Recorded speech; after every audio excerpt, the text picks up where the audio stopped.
Welcome friends, हमारे YouTube channel कक्षा अड्डा 91 में फ्रेंड्स बहुत ही महत्वपूर्ण क्वेश्चन है जो कि आने वाली सभी परीक्षाओं के लिए वेरी इंपॉर्टेंट है। तो फ्रेंड्स बिल्कुल वीडियो को स्किप ना करें और पूरा वीडियो लास्ट तक देखें। तो चलिए हम शुरू करते हैं। हमारा फर्स्ट क्वेश्चन आपकी स्क्रीन पर है। गेस करें क्या होगा इसका राइट आंसर। पहले क्वेश्चन को अच्छे से पढ़ लें, उसके बाद ही आंसर दें। The one which carries waste materials from different part of the body to kidneys is. एक अंग जो अपशिष्ट पदार्थों को शरीर के विभिन्न हिस्सों से गुर्दे तक पहुंचाता है वह कौन सा है। बताएं क्या होगा इसका राइट आंसर। गेस करें। ऑप्शन आपकी स्क्रीन पर है। देखिए बहुत ही सिंपल क्वेश्चन है और जितने भी क्वेश्चन है सभी पूछे गए क्वेश्चन है प्रीवियस ईयर में। तो गेस करें क्या होगा इसका राइट आंसर, बताएं। तो देखिए यहाँ पे ऑप्शन सी आपका राइट होगा, ब्लड। ठीक है, ब्लड। ऑप्शन सी यहाँ पे राइट होगा, ब्लड। चलिए हम यहाँ पे एक्सप्लेन देख लेते हैं। रक्त एक तरल ऊतक है। जो रक्त है वो एक तरल ऊतक है जो दो प्रकार के घटकों से मिलकर बना होता है, रुधिर प्लाज्मा एवं रुधिर कणिकाएं। दो प्रकार के घटकों से मिलकर बना होता है जो इस प्रकार है, रुधिर प्लाज्मा और रुधिर रक्त कणिकाएं। आरबीसीएस और डब्ल्यूबीसी आरबीसी और डब्ल्यूबीसी एवं प्लेटलेट्स तीन प्रकार की रक्त कणिकाएं होती हैं। वृक्क उत्सर्जन तंत्र का मुख्य अंग होता है। जो वृक्क हैं आपके, ये उत्सर्जन तंत्र के मुख्य अंग होते हैं जिसमें दाईं एवं बाईं रीनल सिराएं अशुद्ध रक्त को इन्फीरियर वेना कोवा तक पहुंचाती हैं। वृक्क उत्सर्जन तंत्र का मुख्य अंग है जिसमें दाईं एवं बाईं रीनल सिराएं अशुद्ध रक्त को इन्फीरियर वेना कोवा तक पहुंचाती हैं। चलिए नेक्स्ट क्वेश्चन देखते हैं। यहाँ पे 2 नंबर क्वेश्चन आपकी स्क्रीन पर है। गेस करें क्या होगा इसका राइट आंसर, बताएं। Haemoglobin is a type of. Haemoglobin किस प्रकार का पदार्थ है। बताएं यहाँ पे क्या होगा इसका राइट आंसर। गेस करें हीमोग्लोबिन किस प्रकार का पदार्थ है। देखिए बहुत ही सिंपल क्वेश्चन है। Haemoglobin is a type of, बताएं यहाँ पे क्या होगा इसका राइट आंसर। तो देखिए यहाँ पे जो हीमोग्लोबिन है वो रेस्पिरेटरी पिगमेंट है, श्वसन रंजक है। क्या है? श्वसन रंजक। ठीक है, यहाँ पे रेस्पिरेटरी पिगमेंट है। अब यहाँ पे हम एक्सप्लेन देखते हैं। रक्त परिसंचरण में हीमोग्लोबिन ऑक्सीजन वाहक का कार्य करता है। रक्त परिसंचरण में जो हीमोग्लोबिन है वो ऑक्सीजन वाहक का कार्य करता है तथा रक्त का लाल रंग उसमें उपस्थित हीमोग्लोबिन के कारण होता है। इसी कारण इसको श्वसन रंजक अर्थात रेस्पिरेटरी पिगमेंट कहा जाता है। हीमोग्लोबिन की सहायता से लाल रुधिराणु ऑक्सीजन को शरीर की विभिन्न कोशिकाओं तक पहुंचाने का कार्य करते हैं। चलिए हम नेक्स्ट क्वेश्चन देखते हैं। क्वेश्चन नंबर 3 आपकी स्क्रीन पर।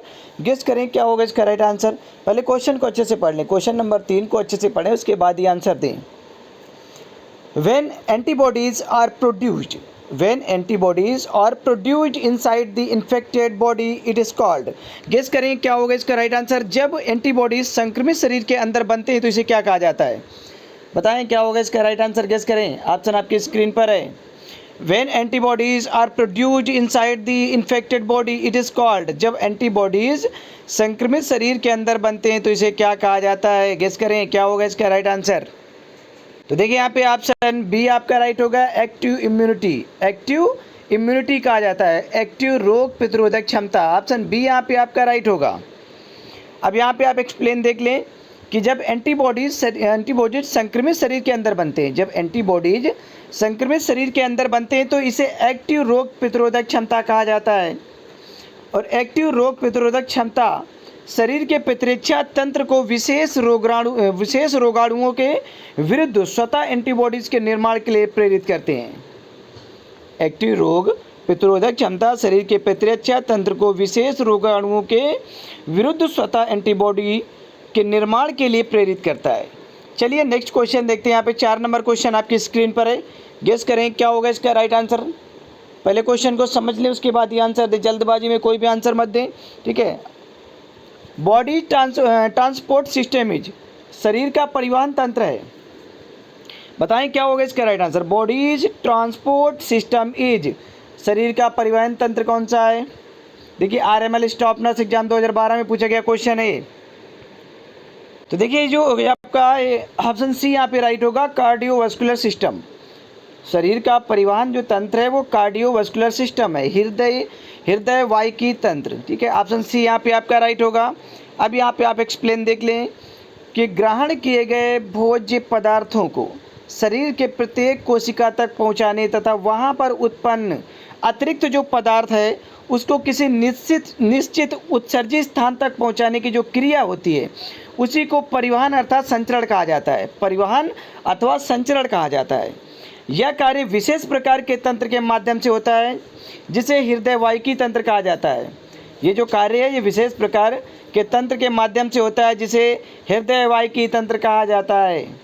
ठीक है फ्रेंड्स, आप इसका स्क्रीनशॉट भी ले लिया करें। अगर प्रॉब्लम्स हो या तो आप दोबारा भी वीडियो को देख सकते हैं रिवाइज करके या रोक कर देख सकते हैं। ठीक है, क्योंकि एक्सप्लेन बहुत ज़रूरी होता है पढ़ना।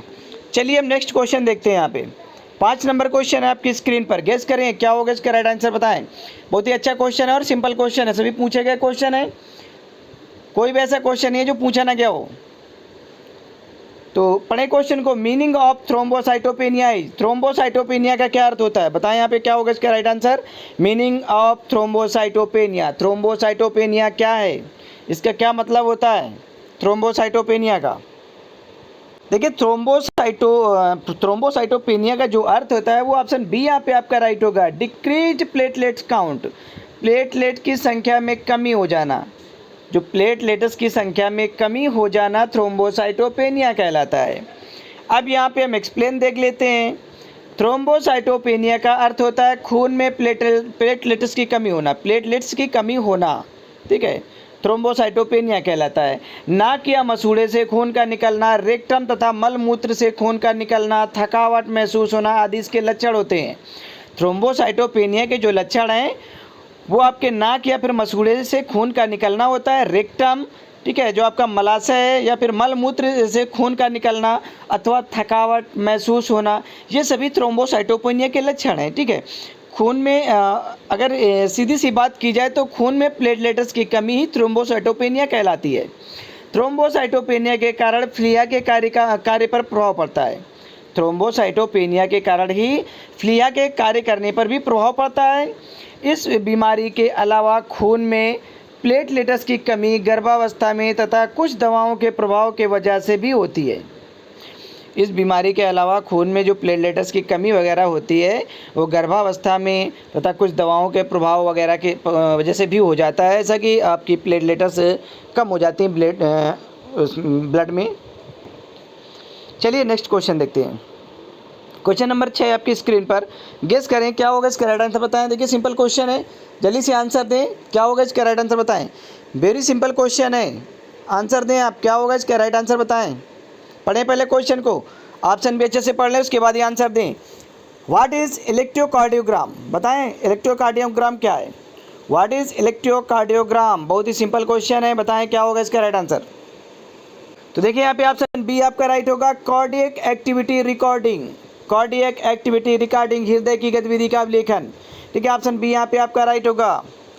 अब यहाँ पे आप एक्सप्लेन देख लें कि इलेक्ट्रोकार्डियोग्राम एक उपकरण है। ठीक है, इलेक्ट्रोकार्डियोग्राम जो है वो एक उपकरण है जिसकी सहायता से हृदय स्पंदन के हृदयी चक्रों का एक ग्राफ के रूप में अभिलेखन किया जाता है। इसे अभिलेखित ग्राफ को विद्युत हृदय लेख इलेक्ट्रोकार्डियोग्राफ कहा जाता है। चलिए नेक्स्ट क्वेश्चन देख लेते हैं। 7 नंबर क्वेश्चन आपकी स्क्रीन पर है, बताएं यहाँ पे क्या होगा इसका राइट आंसर। गेस करें, क्वेश्चन को अच्छे से पढ़ें उसके बाद ही आंसर दें। The artery which supply blood to head and neck is, वह धमनी जो सिर तथा गले को रक्त की आपूर्ति करती है। बताएं आपको क्या होगा इसका राइट आंसर। आपको राइट आंसर गेस करना है, जल्दी से गेस करें, ऑप्शन आपकी स्क्रीन पर है। बताएं क्या होगा इसका right answer. The artery which supply blood to head and neck is, वह धमनी जो सिर तथा गले में रक्त की आपूर्ति करती है। तो देखिए वो कैरोटिड आर्टरी होगी। ठीक है, ऑप्शन बी यहाँ पे आपका राइट होगा। वेरी सिंपल क्वेश्चन है ये।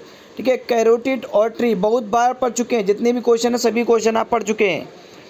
चलिए यहाँ पे हम एक्सप्लेन देख लेते हैं।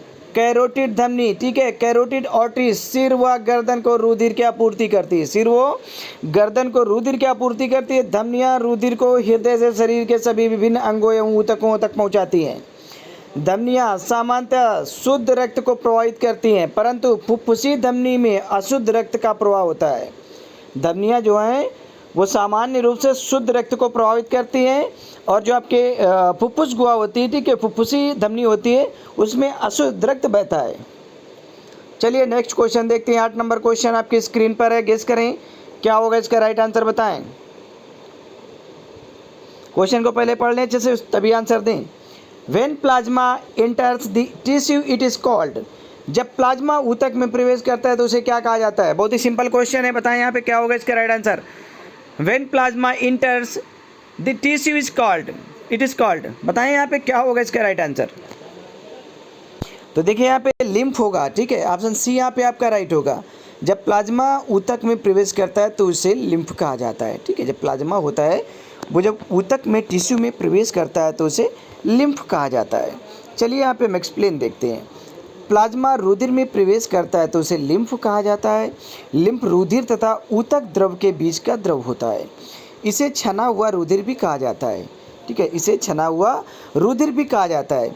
वास्तव में यह कोशिकाओं से विसरण द्वारा छन कर बनता है। वास्तव में यह कोशिकाओं से विसरण द्वारा छन कर बनता है। इसमें क्या होता है, आरबीसी नहीं होती है तथा प्रोटीन की मात्रा भी कम होती है।